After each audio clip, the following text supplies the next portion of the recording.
welcome to my Friday Night Smackdown recap for February 20th. And we had a one crazy of a week, but we are here. First things first, I believe I'm gonna go segment to segment. We opened up tonight with Cody Rhodes opening up the segment for Friday Night SmackDown, talking about the latest reasons of, he's excited to be in an Elimination Chamber match and everything else like that. With with him came out Jacob Fatu. Jacob, who is still fuming from the week prior with the triple threat match with him, Cody, and Sami Zayn. With Drew interference, unfortunately, he slammed Jacob through the table and then ended up hitting Cody Rhodes with a Claymore because he wanted to clear the level of competition for the easiest pickings, per se, if that's how you wanted to put it. So, again, Jacob is one that's, if you want to say he's the hothead of anybody else in the group, then that is a somewhat factual statement because he's all gas, no breaks with it. It has a level of truth, somewhat level of truthness to it, but Jacob ended up wanting to go ahead because Drew ended up making an appearance. Nick Aldis had apparently gave him the night off. He didn't take that and literally went ahead to troll both Jacob and Cody, which Nick Aldis, like I said, told him that he wanted to leave. Cody ended up saying, like, the reason why everybody wants you is not because you're the champ, because you're the asshole. But again, it builds more dramatics to the Elimination Chamber, and I'm pretty sure at this point, majority of people probably will want to see Cody win. I'm not one that's more so that big of a fan, the one to see Cody win. Cody is definitely what today's version of John Cena is to the kids, so it's hard for me to gravitate towards that personally, but Cody is a made man, so not to say that he doesn't deserve the belt is my opinion, to say that I wouldn't like to see him with the belt. I would like to see him chase for it nowadays. I don't want to see him with it. But again, that's how I personally feel. Anybody else, like I said, objectively has a fair title point. Has a fair talking point. But with that, they go to the back. I believe Cody and Drew, not Cody and Drew, but Sammy and Cody eventually do meet up. There is a blunder of heel turns, or probably a heel turn coming from who? Who does it come from? I don't know. Because it's also going to be a weird thing, per se, interactions of maybe the last couple weeks, even so, with between Randy and Cody, and also Cody and Sammy. And I feel the potential of maybe Cody having a rivalry more with Sami Zayn, or even a legend killer Randy Orton. Who's to say that won't come about? Again, I feel like with Drew and the climate of how he is and being the troll, he has implemented and made this into a very advantageous thing to where you might see heels be the face and the face be the heels, depending on how you look at the storyline. But I'm gonna still remain on talking point. But yeah, there's a really great development that can be coming out of this whole WWE Championship picture storyline for months to come if WWE is able to do it right. Not from my standard, again, maybe from whatever fans per se. Who knows? Later on, y'all also had the women's triple threat elimination championship. Elimination chamber qualifying match. The match took place. It was Kiana Gray, Kiana Gray, Charlotte Flair, and Nia Jax. And before all that had transpired, Jade Cardell, she came out there to troll beforehand on Jordan Grace. Well served more so, since she had defended and successfully defended her women's championship against her last week. And now, like I said, she's looking on a clear path to WrestleMania with no opponent at Elimination Chamber. So I don't know, because later on, also during that night, there was again another awkward exchange between B-Fab and Meacham. So you can take that with a grain of salt. There might be maybe a matchup, who knows, impromptu matchup, because Jade is built up to be the strong heel, and which also brings another element to the climate, because literally there was another awkward exchange as going back and forth. And please, guys, if you are in here, please make sure you hit the like and subscribe. I really do highly appreciate that. Charlotte Flair came out in the midst of getting ready for in the midst of her entrance going to the ring, and there was an awkward stare down. I don't know how anybody else feels about this tension per se, or even with how I feel about this matchup going to take place if it was at Mania. If Liv does not choose Jade, Charlotte Flair versus Jade Cardell for the Women's Championship at WrestleMania, will it make headlines? I would like to see anybody's opinion differently, or if they have a different look for Jade, or would love to see Charlotte Flair going up against maybe another up-and-coming opponent, because she is, just like for the most part of most of the veterans now, she's an established wrestler. So I put in this spectrum of saying that she does not need to win. She does not need to win. She is make sure I'm staying right now on the current path. She is a 15-time women's champion. She does not need the title no more. She is predominantly the Flair of the women's industry, and without a shadow of a doubt, she's going to go down as legend. That's without question.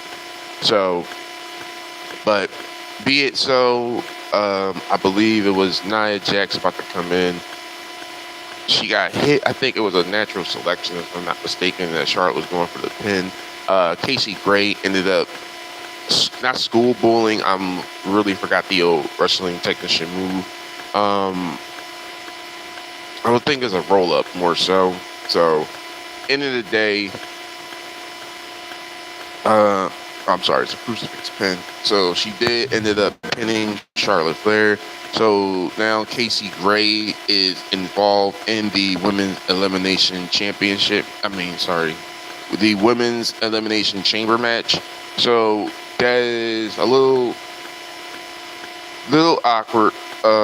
More to say. Again, where does that leave Charlotte Flair and Alexa Bliss? That gives them, without a WrestleMania path, they both have been eliminated. Both eliminate each other at this point now more than ever. I don't know if that faction will explode. I think we've seen them completely long enough to now. Me personally, there's a few women's factions that probably had reached their teetering point. I don't know, creatively wise, have moved the needle or did anything different for them. But yeah, as far as my own opinion, I do believe that Charlotte Flair and Alexa Bliss probably should have. And this has been like one of the matchups that I've been at this point more than ever inducing for. Women's Fatal 4-Way matchup for the Women's Tag Team Championship. Rio against Lash Legend and Nia Jax versus the Kabuki Warriors versus Alexa Bliss and Charlotte Flair. And that's where I just feel like maybe that should be a WrestleMania thing. I don't know if anybody feels entirely different about that. Again, I'm just a person with an opinion. So it's just a matchup I would probably like to see. There's a lot of style clash matchups in there, and I do believe that can draw box office for them. But again, that's to remain to be seen. There was another impromptu matchup. I'll get into more of those later on during during the night. Unfortunately, this is where the unfortunate thing is. Kit Wilson made his appearance. It was completely masculine. But unfortunately, he had to deal with a toxic opponent in the ruler, Obafemi. So, squash. Kit Wilson, unfortunately, was not prepared.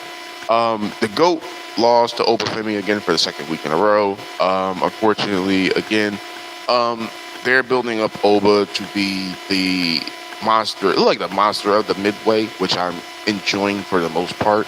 I don't know if anybody else is. Again, I am a huge Oba fan since coming to the main roster. Still not signed to, I believe, anybody as of yet. But Oba is the opponent who I would selectively choose against certain big men, but I would definitely love to go ahead and see Obafemi versus a Brock Lesnar soon. I don't know if they still would pitch for that. They had a slight interaction during the Royal Rumble. During that exchange, again, Brock has been the predominant man among beasts, or beast among men. So at this point, the ruler versus the beast incarnate is actually a pretty decent is a pretty decent matchup that, like I said, I would personally love to see. Again, I don't know if anybody else. There's still a lot of things. I don't know if there's like any matches specifically that y'all would love to see Brock Lesnar in.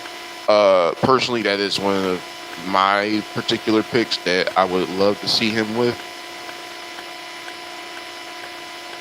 And again, sorry, just gotta take somebody out here.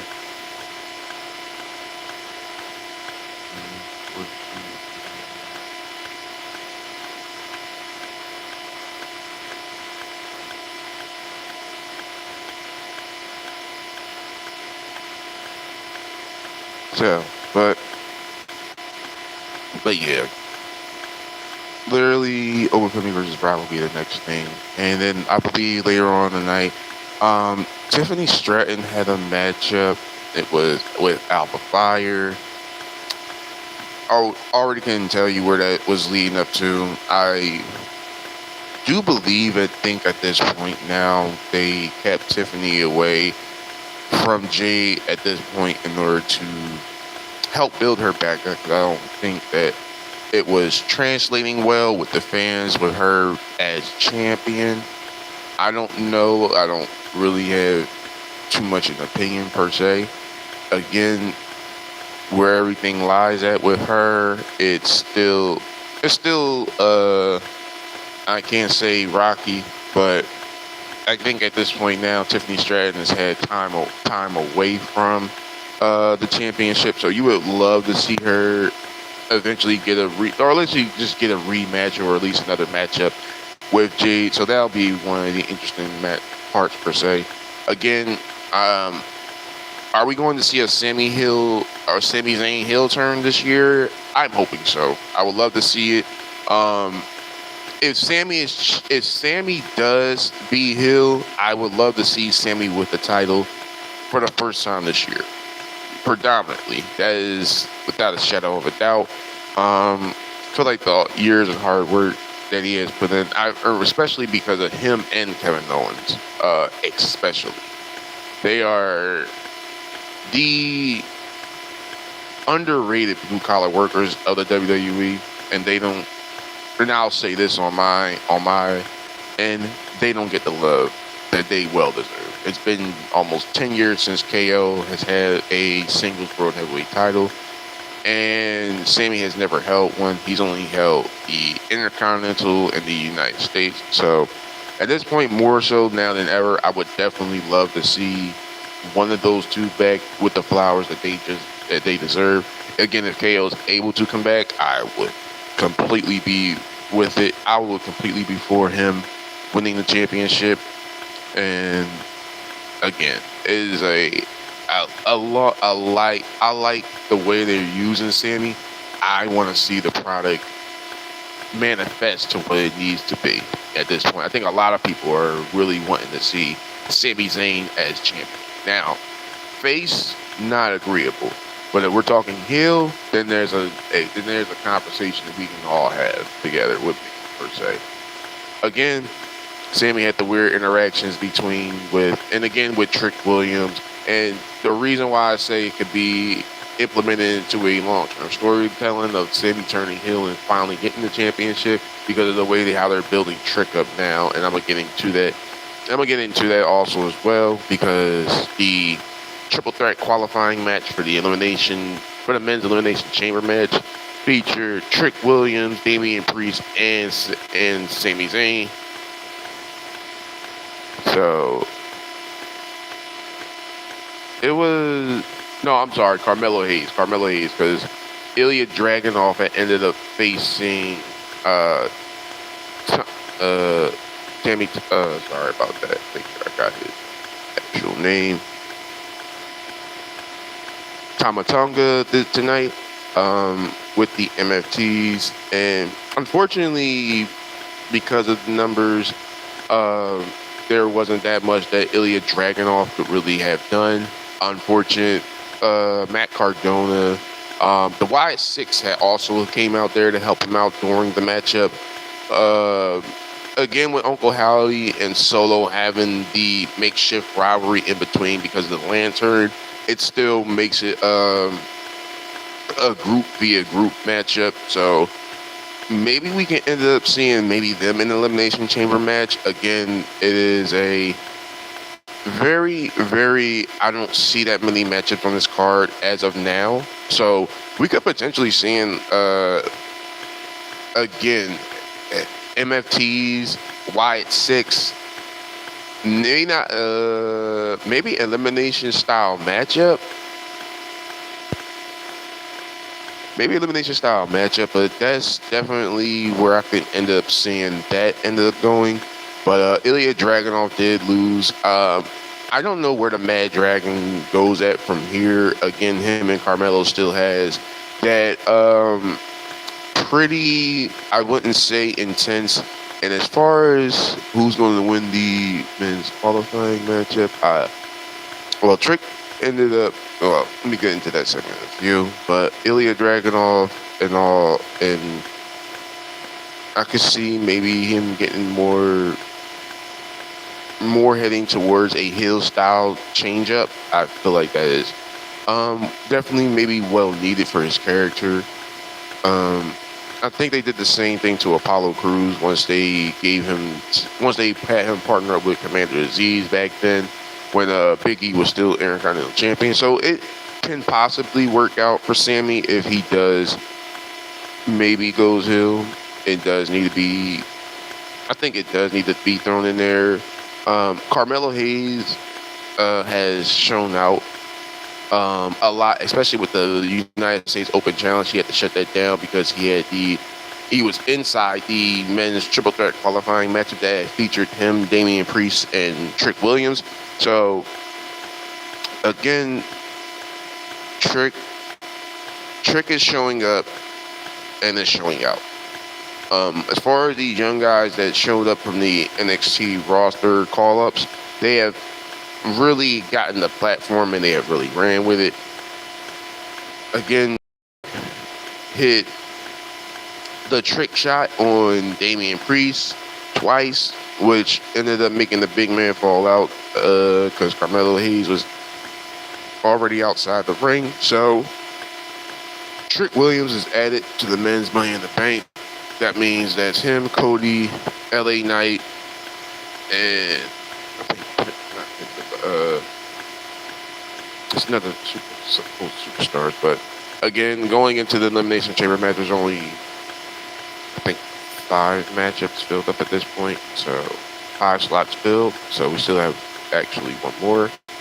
And there was an impromptu matchup again. It was supposed to be initially Io Sky versus Julia, but that match ended up getting swapped out for Rhea Ripley versus Julia. It was a intense matchup, I could probably say. Did I think Julia was going to win? I really didn't think so. I thought they was going to build the momentum up for Rhea going into the chamber to build the suspense up more. But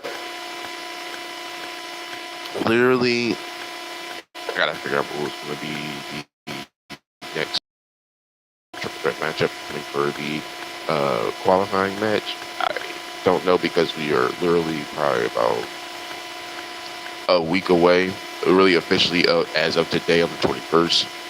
So now it's still going to be a thing to remain to be seen. Who is going to be going into the Elimination Chamber match. So again, a possibility of a lot going to take place. So again, the match ended up in a disqualification match due to interference from Nia Jackson, Lash Legend. That's the reason why I pitched for more the idea of Lash and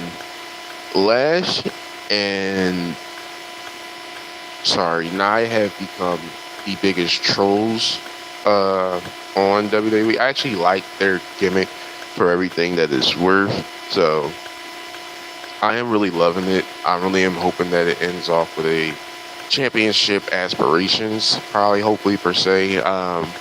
As far as the thrown together factions of two strong faces, I think we kind of gotten past those times now more than ever, and especially now that we have like tag teams like the Usos and the Bellas back at this point. I feel like the tag team can get implemented a whole lot more and elevated a lot more. So there's still a lot to remain to be seen.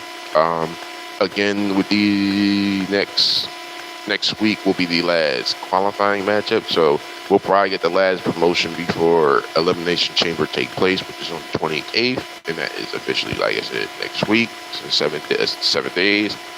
So again, guys, if you're a big fan of my wrestling vlogs, then please make sure you hit the subscribe, like, comment, and share. And then be in tune with me next time for all of my wrestling recaps or takes.